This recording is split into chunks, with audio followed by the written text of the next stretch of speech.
again. Welcome to Paranormal Nightshift, your fan stories told here. People ask me all the time about the name, why Paranormal Nightshift? And it's because, like in this story, you'll find that the people who work night shift are the people who are up when the things that go bump in the night are up. This fan story from Jess and Joey in Richmond, Virginia proves that. Jess and Joey both work night shift, and their sleep schedule was messed up. And tonight, they came in contact with something that they can't explain. Jess and Joey write in that we're newlyweds. We both work at the same plant. We both work night shift. And if you've ever worked night shift, you'll understand that your sleep schedule's just a little off. We finally had some PTO that we put in for and got approved for both of us to have a whole week off of work. But our sleep schedule was just so messed up.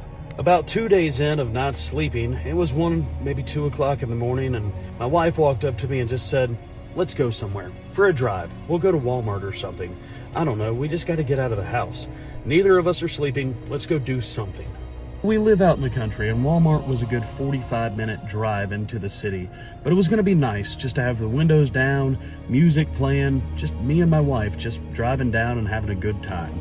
Pass a lot of cornfields, and if you have ominous feelings around cornfields during the day, wait until you drive past a cornfield at 2 o'clock in the morning. It's just dark, and dark country roads are dark anyway, but now everything is so much more dark than it used to be.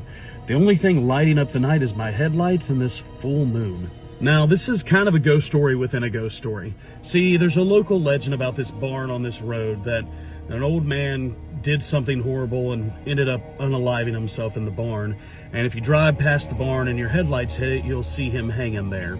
I know, it sounds silly, but it's an old urban legend from our town, and I think every town has a small legend like this.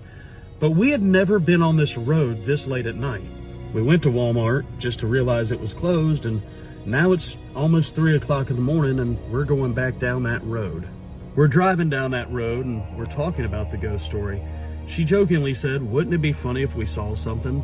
I mean, in fact, I don't think anybody lives there. Like, maybe you want to be a little paranormal ghost hunting researcher? Let's go look.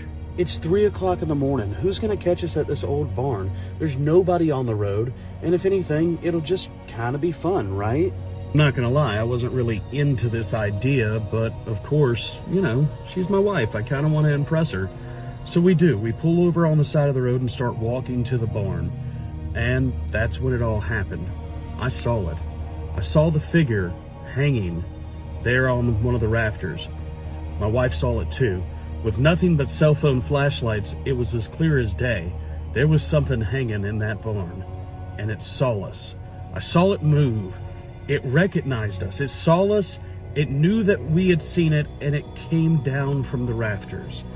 Both of us are in shock and disbelief. This barn sits maybe 200 feet off the road. We parked the car and walked over there. All we have is cell phone flashlights and a little bit of headlights. But we see this thing, and it is coming at us. This shadowy figure from the barn has come down from the rafters and now is aggressively starting to run towards us. We bolt. I grab my wife's hand. We bolt to the car, and I get in the car, and I can't get the car started. Why can't I get the car started? This is straight out of a horror movie. I am freaking out, but something is chasing us. It is the shadowy outline of a man, like a shadow person. It's the same size as a man, and it's banging on the car, but it's completely dark. I can see the dark outline of it. That's all it is an outline. Finally get the car started, and we start driving as fast as we can out of there. I can see it in the rear view mirror, and it's keeping pace with us. Now it is floating behind the car. I see this dark mass just following us all the way down the road. My wife and I both screaming in a panic. What do we do? What do we do? Keeping pace with me. The faster I drive, the more I see it in my rear view mirror. Every turn I make, it makes. Every stop, every little acceleration, it is following us as fast as it can, just gliding and flying, this black, shadowy figure behind the car. I know it had only been 5, maybe 10 minutes, but it seemed like an hour. The one stoplight near our town just slowly blinking red. It's a 4-corner stop. I wasn't stopping. I bolted straight through the stoplight, and it just stopped. The moment we got from out of the rural area into the city, when there was actual unnatural light, like street lights. The moment there were street lights, it just stopped. I'm not sure what chased us that night, and I wasn't a sure believer in the paranormal. But when we got home, we looked at the car, and there were handprints on the back glass. Now, when we can't sleep, my wife and I just stay home. The sleep schedule or not, there's certain things that you just ought to not meddle with. If anything, let this story be a warning to others. I don't know what would have happened if it caught us, but sometimes there are legends that are better left alone.